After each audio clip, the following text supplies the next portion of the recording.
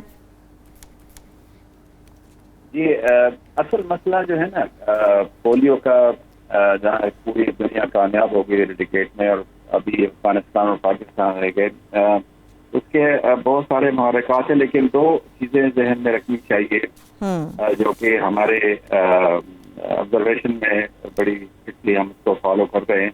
ایک ہے آپ کی service delivery, and that is کہ پولیو ویکسین کیسے پہنچ جائے، کہاں تک پہنچ جائے، ہر بچے تک پہنچ جائے، ہم ان بچوں تک پہنچ جائے جہاں پہ رسائی بہت مشکل ہے. ایک تو یہ بات. دوسری بات پھر کمیونٹی ایکسیپٹنس جو ہارون صاحب کے پاس انڈیکیٹ کر رہے تھے کہ ایک کمیونٹی میں آپ کی کتنی اس کو ٹرسٹ ڈیولپ کرتے ہیں، خاص کر صرف ویکسین پہ نہیں بلکہ اوور آل چیزوں پہ. تو پولیو کے بارے میں جو ٹرسٹ ہے وہ کافی جو باتیں پہلے ہو چکی ہیں، سب کو معلوم ہے، اس کی وجہ سے کافی نقصان پہنچا ہے. اور پھر ہماری کمیونٹی میں بھی ہمارے اپنے جو لوگ ہیں انہوں نے بھی ان کو یہ اویئرنیس جو ہے نا اس میں کافی ساری کمی، جو ہماری اسٹریٹجی تھی جو ہم بار بار گورنمنٹ کو یہ کہہ رہے ہیں کہ جو اسٹریٹجی ہے وہ ہمارے جغرافیاتی اور ماحولیاتی جو ماحول ہے وہ کافی ڈفرینٹ ہے جو دوسرے ممالک میں، جن کا ذکر ہارون صاحب بھی کہہ رہے تھے، ہمارے کافی ڈفرینٹ ہے. فار ایگزامپل میں آپ کو ایک مثال دیتا ہوں، اور وہ یہ ہے کہ ہماری پاپولیشن خاص کر افغانستان اور خیبر پختونخوا سے لے کے سندھ کراچی تک کنٹینیوس آن دا موو ہے. اور یہ ایسی چیز ہے جس کو کنٹرول کرنا اچھا خاصا مشکل ہے. اسٹیٹک پاپولیشن ہماری اتنی نہیں ہے، اور وہ انفیکشن، یہ جو جراثیم ہے، یہ جو وائرس ہے، یہ اسی طرح پھیلتا رہتا ہے. تو یہ سب چیزیں ذہن میں رکھ کے ہم نے اپنا جو ہے نا یہ جو کمیونیکیشن اسٹریٹجی ہے پارٹیکولرلی جو کہ اس میں کافی ساری ڈیفیکٹ ہم نے گورنمنٹ کو پوائنٹ آؤٹ کیے اور ابھی انہوں نے سب. ٹھیک ہے. اچھا ڈاکٹر صاحب میں آپ سے ایک اور سوال کرنا چاہ رہی ہوں، کیونکہ بچوں کے والدین بھی آپ کے پاس آتے ہوں گے اور اس قسم کے کامنٹس ہمیں سننے کو بڑے ملتے ہیں پولیو ٹیم سے جو کیے جاتے ہیں. اس میں بانجھ پن کے اوپر بات ہوتی ہے، مختلف طبقات مختلف طریقے سے اس چیز کو پورٹری کر رہے ہوتے ہیں کہ پولیو کے ڈراپس نہیں دینے چاہیے. وہ والدین جو سمجھتے ہیں یا کہتے ہیں کہ پولیو کے ڈراپس پلانے کے باوجود فلانی جگہ پر کسی بچے کو پھر بھی پولیو ہو گیا، اس کے اوپر جو ٹیمز گھروں کے اندر جاتی ہیں وہ کس طرح سے کنونس کرتی ہیں اس ایجنڈے کے اوپر، اور آپ لوگوں کی کیا حکمت عملی ہوتی ہے اس پہ؟ دیکھیں یہ بہت ضروری بات ہے، جو کہ ہماری رسائی ہے بچوں تک وہ کس کے ذریعے ہو رہی ہے، اور وہ ہے ہماری ٹیم جو کہ فرسٹ لائن بچے کے ساتھ اور بچے کی ماں کے ساتھ ان کے گھر جاتی ہے. اب ان کی ٹریننگ اور ان کی جو کمیونیکیشن ہے دیٹ اس میں کافی گیپ ہے کہ وہ خاص طور پہ ان کو ایسے ٹرین کیا جائے تاکہ وہ ماں باپ کے اور پیرنٹس کے اور وہاں پہ کمیونٹی کے لوگوں کے سوال کے جواب دے سکیں.